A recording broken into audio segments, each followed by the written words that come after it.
Go continue. Okay.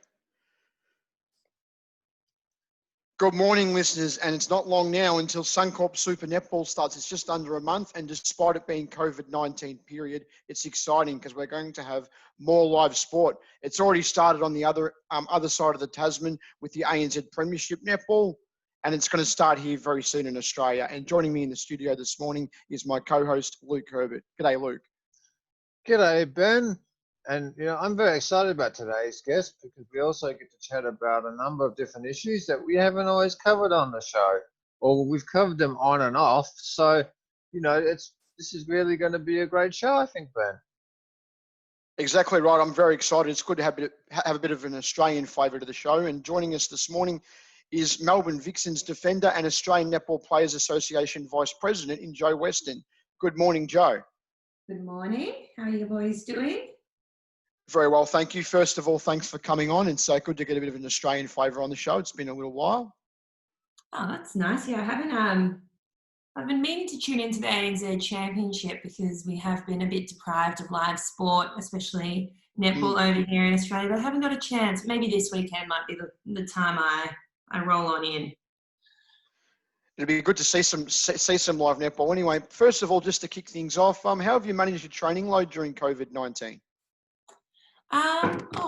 Excuse me. I think I found it pretty good. It was difficult when we initially went into isolation because we normally have the luxury of training in a gym, which we weren't allowed to do. So we all sort of dispersed around various parts of Victoria with, limited gym equipment. But I found the running sessions probably the hardest to do because it's just difficult, I think, to get motivation when you're used to training in a team. That's one of the things I love about playing netball is being in a team. I'm sure all the individual athletes during this time period have just thrived because it's what they're used to. And then once we sort of started getting a bit more of a broader picture about when we would be allowed to return to training, when the season would actually be starting, that's when some more solid plans sort of fell into place about returning to group training and being able to go back into the netball centre, which is still under renovation, but it's looking very nice. And how are you feeling about the upcoming Super Netball season? Sorry, that's just my dog whinging in the background. Not a problem. I'm feeling excited. I don't know, this year's been a bit weird, I think, for everyone.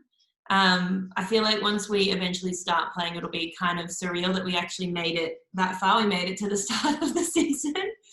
I think we're just kind of waiting to see what shape it'll take form in. I think what's happening here in Victoria is causing Netball Australia a few issues in terms of logistics and planning, which they weren't anticipating. So we're just trying to keep as much focus as possible. Just try and prepare for anything. You talk about focus, Jo. One thing that possibly might have been a bit of an issue, and it's been a huge bone in contention too, is the 2-goal super shot rule. What's your take on it, and do you feel it will improve or detract from the game? It's probably two-pronged from where I sit in terms of the position. So personally, as a defender, I don't really like it. I think it kind of changes the entire flow of the game. And it's like an integral rule. So for those of us, I've been playing netball for 15 years. So I think to change one specific shooting rule is a little bit frustrating. And it's actually not that far out.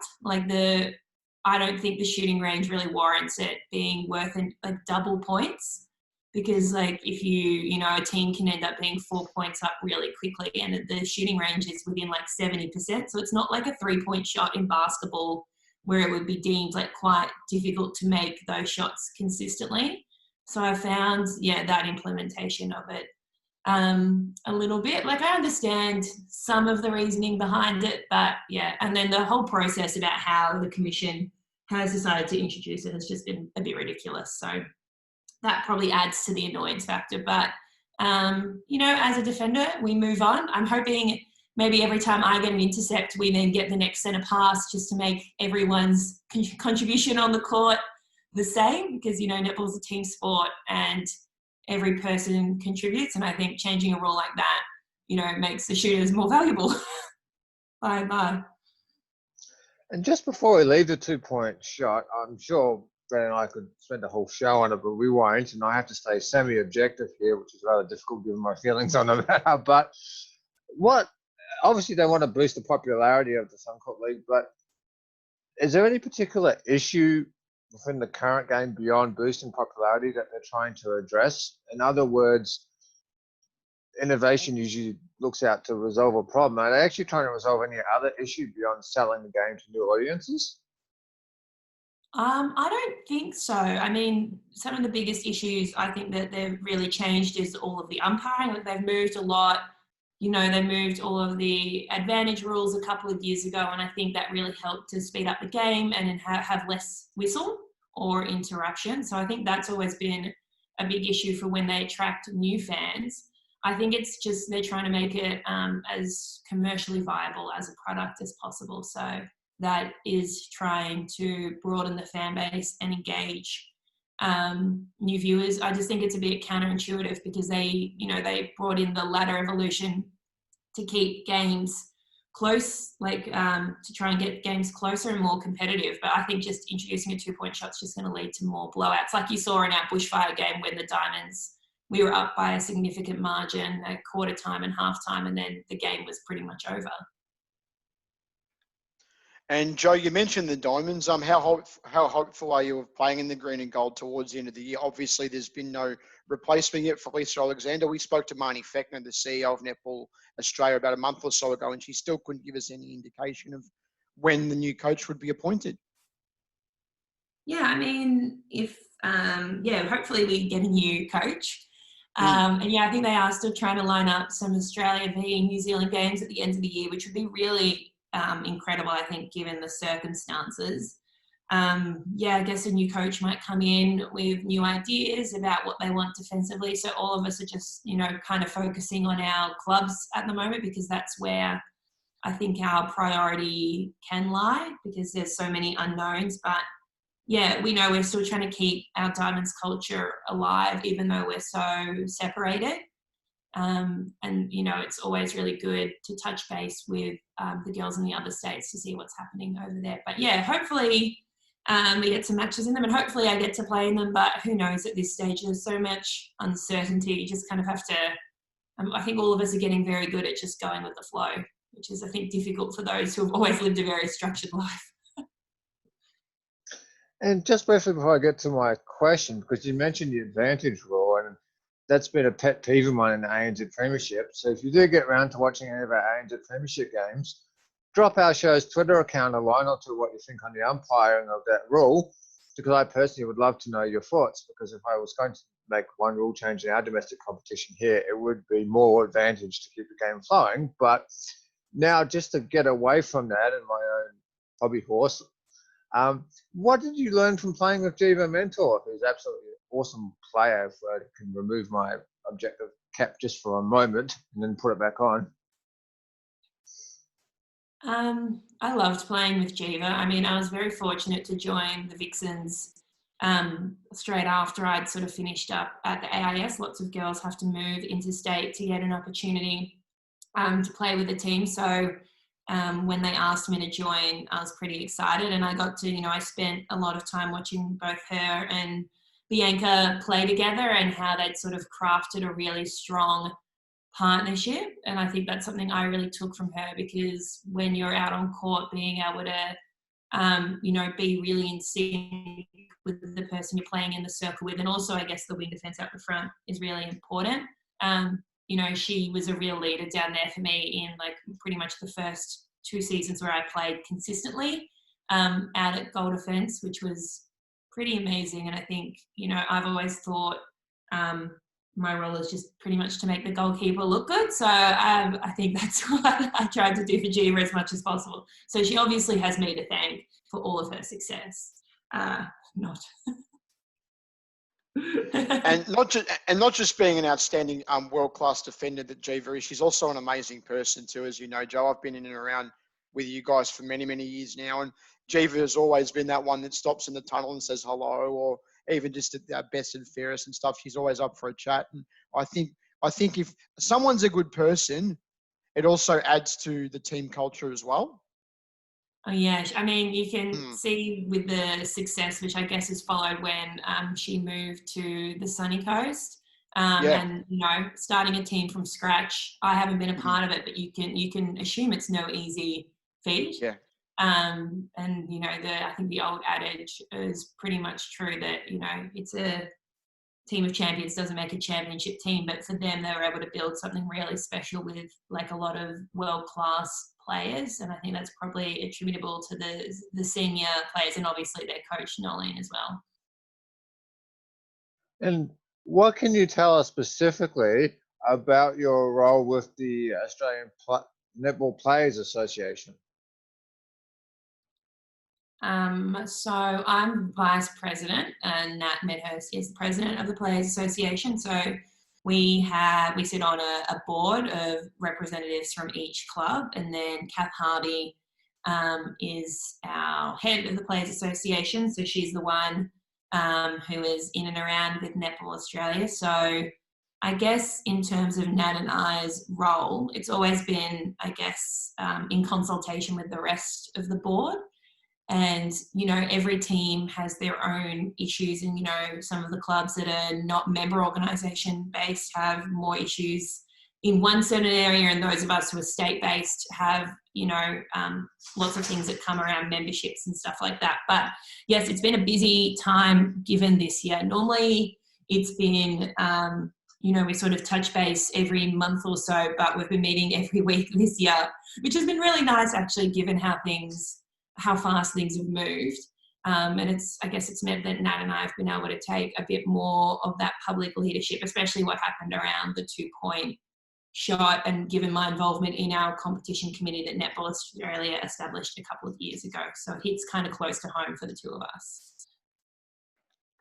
And having Kath Harvey as chief executive, Jo, that must be great, because she sort of probably would understand the issues a lot. And she's probably told you guys a lot of stories, because when she was playing, it was very much an amateur sport, and there was so many more issues compared to now. She was one of those pioneers. She was kind of just a couple of years probably before it switched to probably even more professional, like towards the end of the CBT there. So to have her, it must be great to have her as in the leadership position, you could say. Yeah, Kath is amazing, and I probably wish I was a few years older so I could have watched her when I was growing up as a defender. But yeah, obviously she was on the board of Netball Australia a couple of years ago too, so she is quite privy, I guess, to how they operate as a business, which is really helpful with what's happening in terms of our pay negotiations. And she has a lot of respect from us as a playing group, but also in the broader Netball community. So we're very lucky having her going to bat for us as the chief, as the big dog. And just on a less serious note, have you picked up any new interests or hobbies while spending lots of time in lockdown? Because I know when we're at the height of lockdown in New Zealand at level 4, I was speaking to my mum and I was like, what day is it today? One day was flying into the next. It was just the same as the last. Yeah, I think it's a little bit like that for us a bit now in Melbourne, because we've had such a large spike in cases. So we're trying to stay as safe as possible so we can continue training, given that the other states are sort of in a bit more of a mobile state. But I've done lots of baking over this time period. I got a KitchenAid at the end of last year, so that's been getting a solid workout. What else have I been doing? Lots of reading. I'm back at uni this year, so that took up most of the time when lockdown initially started. So that was probably a blessing in disguise, because I probably wouldn't have been able to concentrate or focus as much as I possibly could have if I was distracted by the regular pre-season. But yeah, I don't think I've picked up any phenomenal new skills. I'm into watercolor painting now, so I've been making birthday cards and things like that. So that's fun. So you're back at uni, Jo. What are you studying? I'm doing a Masters of Communications. So I'm doing it at Deakin, which is kind of fun. I was going to go into campus, but given everything that's happening, just doing it online. And they've got a pretty well-renowned cloud software or cloud platform. So I'm learning in the clouds.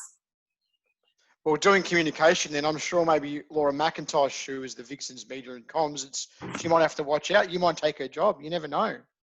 Maybe. I don't think sports comms is probably going to be for me down the track, but it's kind of a nice amalgamation of, I guess, my business background and also some of the more commercial broadcast aspects that I've kind of enjoyed doing through the netball avenue. But who knows? It'll take me probably another 3 years, I think, doing it part-time. So hopefully I'll be able to get a job at the end of it, but who knows with what is happening in the world at the moment. And looking ahead to the season, Jo, what can we expect from the Vixens during this year's season, and which of your teammates so far, even though it's in COVID, based on talking to them and what you've been hearing, has impressed you most? It's been really great to have Kate Eddy back in Victoria. That's something I've really enjoyed. I guess being able to play and train with her over the last little bit. She's got the longest arms I've ever seen. It amazes me every time. So I think, we're building up to match play and trying to get all of that, the fitness and the skills back, and the finesse in terms of that. And same with, I guess, our defensive structures, working through them. Might be similar to last year, a few adjustments, but with Kate coming in, that's been really great actually, because she was a training partner a few years ago before she went to the Swifts. So I'm really enjoying that. Has there been a lot of video conferencing calls with your coach and your fellow Vixens teammates since you're not gathering together at a training venue? Yes, we were doing lots of Zoom meetings and Zoom training over the break, which is a really great way to stay connected. I am enjoying being back in the gym and having one song playing in the background. It was getting a bit confusing because everyone was playing their own music in their home workout space, but it was a really good way to stay in touch. It's definitely proven that you can do things remotely if you absolutely have to, but for me, it's just been really great to be back into training and have had, having somewhere to go rather than just walking out to my garage, because that's not a very long commute. All right, Jo, thanks very much for joining us this morning. Always appreciate having a chat. It's been a while, but hopefully see you around soon. I'm always around somewhere. Yes, it was lovely to speak to both of you, and hopefully you'll see me and my fellow Vixens on a netball court sometime soon. Yes. All right, Jo. Thank you. Right. Bye. Cheers. Appreciate it.